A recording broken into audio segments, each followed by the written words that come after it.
Jerry, I need your help. So simple. What would that have been, Bob? It would have been my truth. So simple. Jerry, I'm Susanna. I have a lot of experience behind me, but to tell you the truth, this is my first job on a movie this size. And I bet you have so much information I could learn from. Jerry, I'm pretty much together of all of these purchase orders and transportation orders, but if there's anything that you see that could make our lives much easier, please let me know. I'd be happy to learn from you because I think I've got a lot to learn. Anyway, it's a pleasure to meet you, and I hope we have a great job together.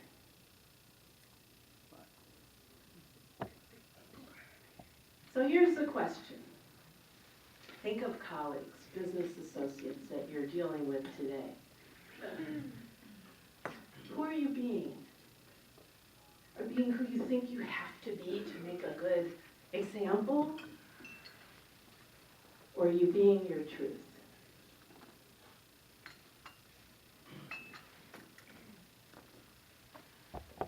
So I'm going to share with you what I consider the holy grail of finding your truth.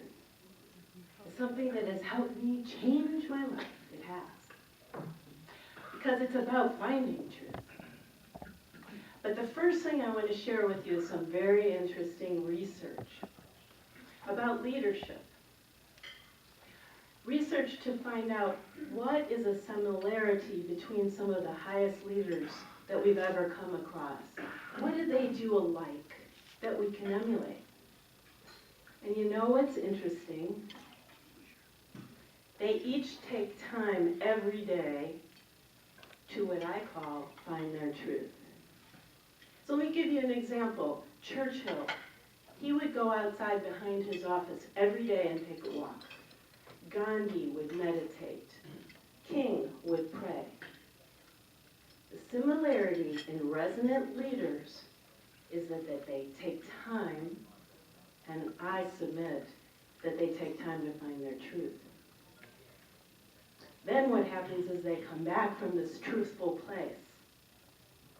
There's a quality in physics called resonance. When a person comes from truth, it resonates with others, and then it invites others to come from their truth. And so that's why these leaders could have some outlandish, outrageous ideas that we would find and follow.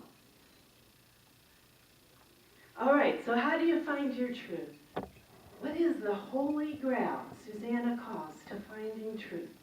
It is a daily practice, and it's divided into 3 things. You might want to write this down because it's really good stuff, and honestly, it did change my life. All right, the first step is reading inspired writing.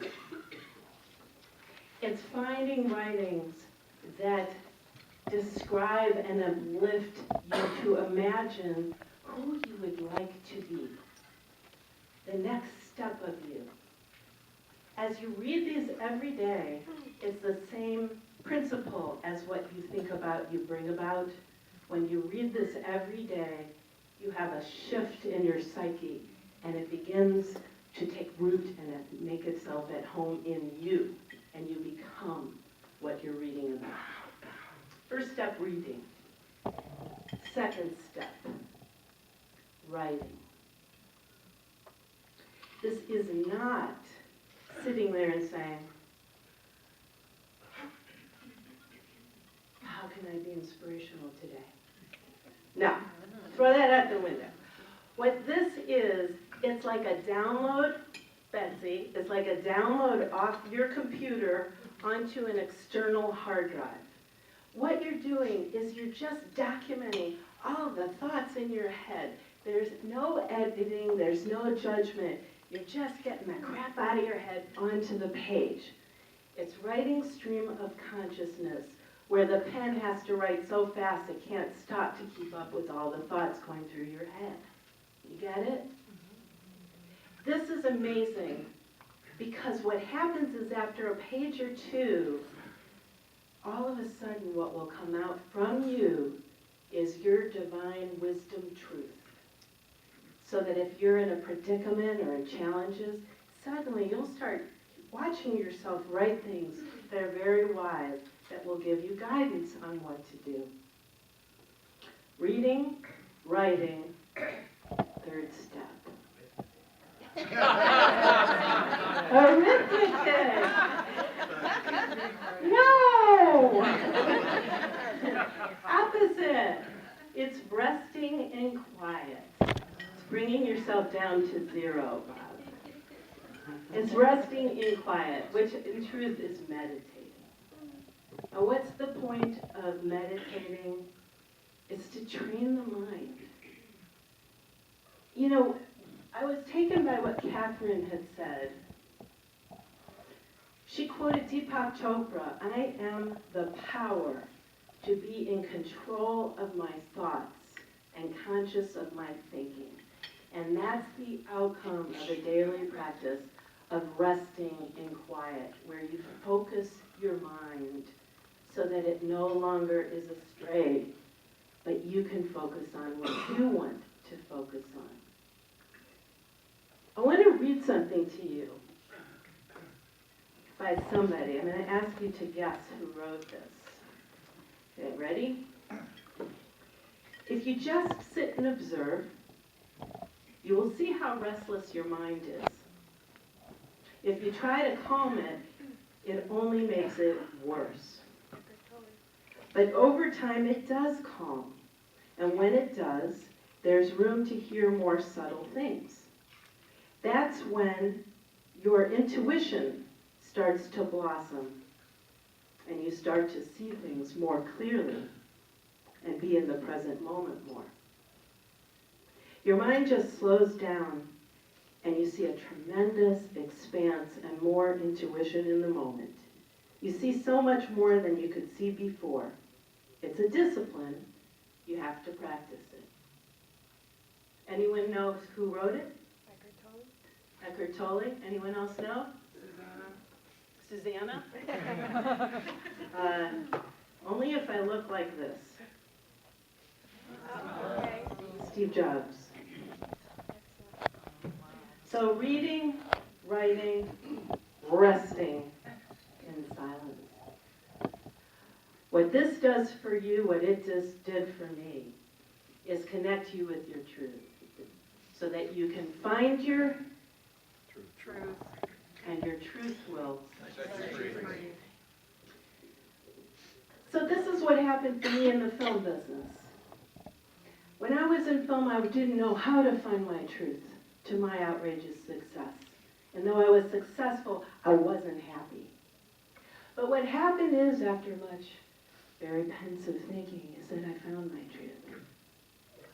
Actually, I had a really bad breakup and went through a lot of therapy.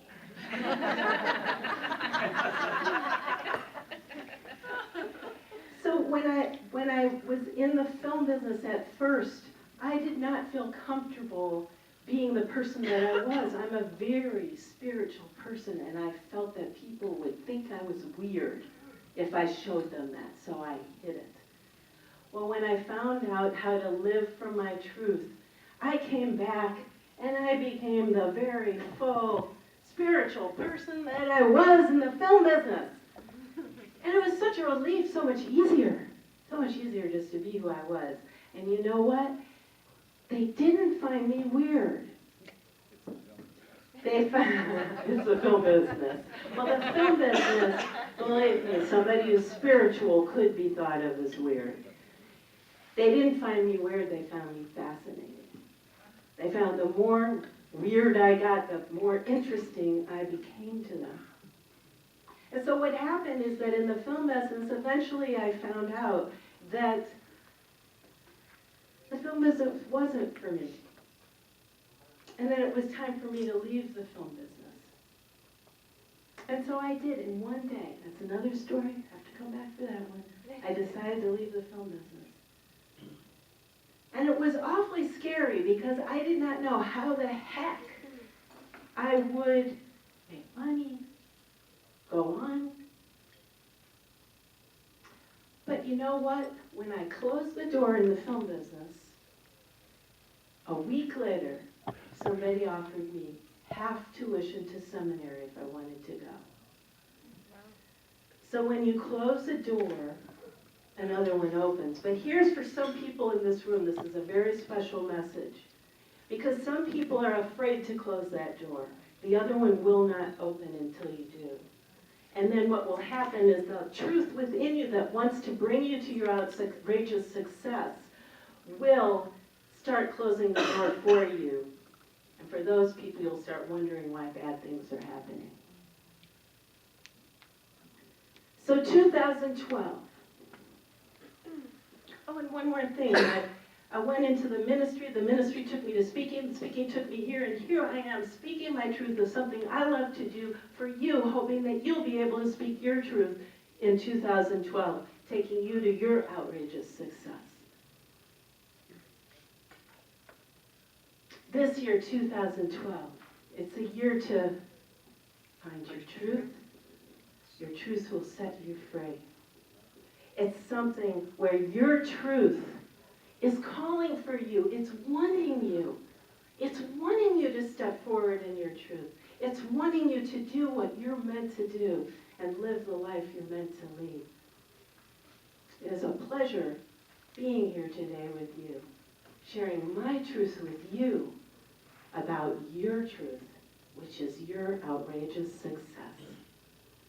Please, as your success grows from living in your truth, you've got my number, you've got my email. Call me, because I want to hear that 2012 was the year that you found your truth. Say it with me. And your truth set you free.